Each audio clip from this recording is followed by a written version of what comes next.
So earlier today I made a video about, how we get addicted to chasing our feelings, right?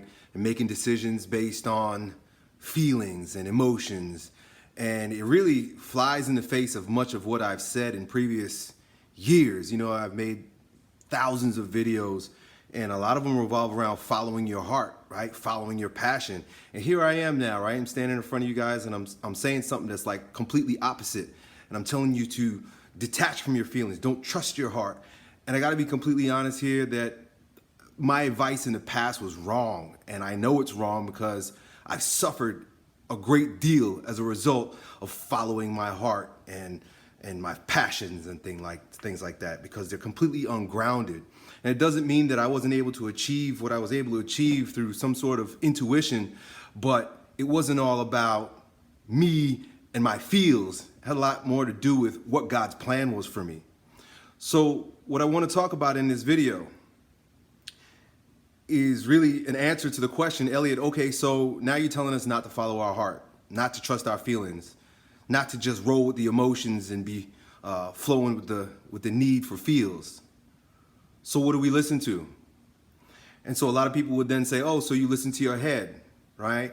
And a lot of times I talk about that as well. I talk about, hey, be logical because you got to think. But that's not the answer either.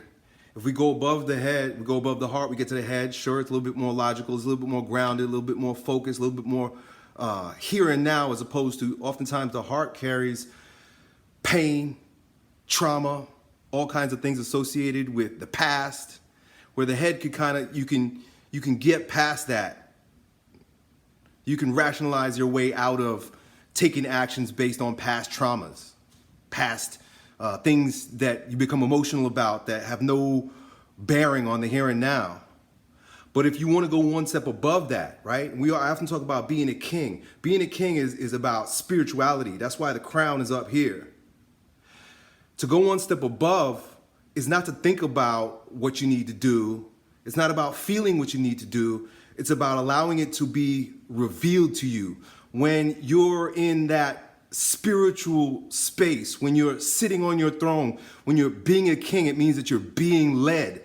The highest authority of the king in you is the king above you. And that means allowing God to dictate your choices, make your decisions for you, reveal your path to you. It is an allowing.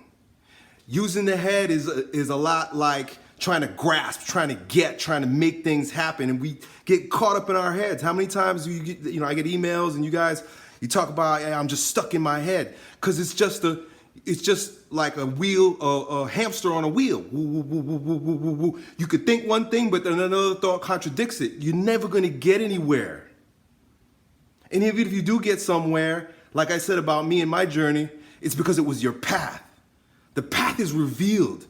I could think my way around the reasons why all kinds of things happen, but it doesn't mean that it's true. I would think around how I got my life to be where it is, and I'd say, oh, it was because I was following my heart, I was following my feelings. I'm a very passionate guy, but that's not the reason why. My life has been revealed to me. The heart is of value. The heart is important. The heart is great. The heart is where we give and receive love, but the heart carries a lot of confusion. Because the heart relates a lot to the unconscious, we carry things in our heart that we didn't even put there. If you study attachment theory and you understand the way this is called the polyvagal theory, these are all theories in psychology, but they're based not just on psychology, but the biology, the body, the polyvagal nerve and the prefrontal cortex are associated with, in attachment theory, the look on your mother's face when you're a baby. When you're a baby and your mother holds you, the countenance of her face imprints itself on your brain and leads into your heart. So the sentiment of the heart, the position of the heart, can be influenced by the look on your mother's face when she was holding you as a baby. Maybe your mother was depressed. Maybe she was confused. Maybe she was angry. Maybe she was resentful. And now you're walking around in your life making decisions based off something that was imprinted in your heart that didn't even belong to you. That came from, in the Bible it says that children will bear the sins of the parents. we know this is true through epigenetics. The experiences, the traumas of your mother and your mother's mother and your father's father imprint themselves on your consciousness. And then we are here in this life and we're trying to make decisions based on feeling. You could you go one step above that. Boom, rationalize. I don't say when I say detach from your feelings, I mean don't trust it. You can use the head. Head's a little bit more clear.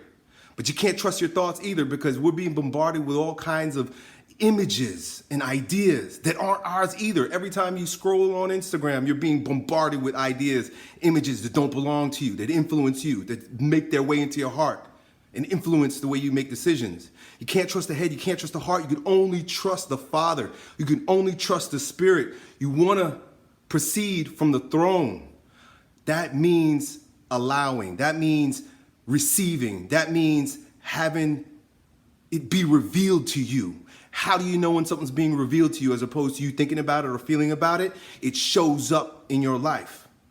When something's revealed to you, you don't have to think about it, because there it is. Boom, revelation, there it is. What am I supposed to do? Right? That's one of the big questions a lot of people get. What am I supposed to do in my life? Well, if you stop, you sit, and you simmer, you sit in the tension of not knowing long enough, you're going to see exactly what you need to do. It's going to be shown to you. It's going to be revealed to you. If you want to know your path, look around your life right now. What's going on in your life right now? Where can you take the next step? That's your path. It's revealed to you. A beautiful prayer is to ask the Lord to be a light unto your feet. Not a light unto your path, but a light unto your feet, which means, what is my next step? Then what is my next step? Then what is my next step? Allow it to be revealed incrementally, without grasping, without needing, and without relying on feeling. This is what being a king is about, men. I can only stand here and talk to you about it because I've fucked up a lot, and I was wrong. Don't follow your feelings. Acknowledge your feelings. Don't trust your thoughts. Acknowledge your thoughts, but always trust the King, the Father, the Spirit, and that He will reveal to you what you need to do, and there'll be no question. Done.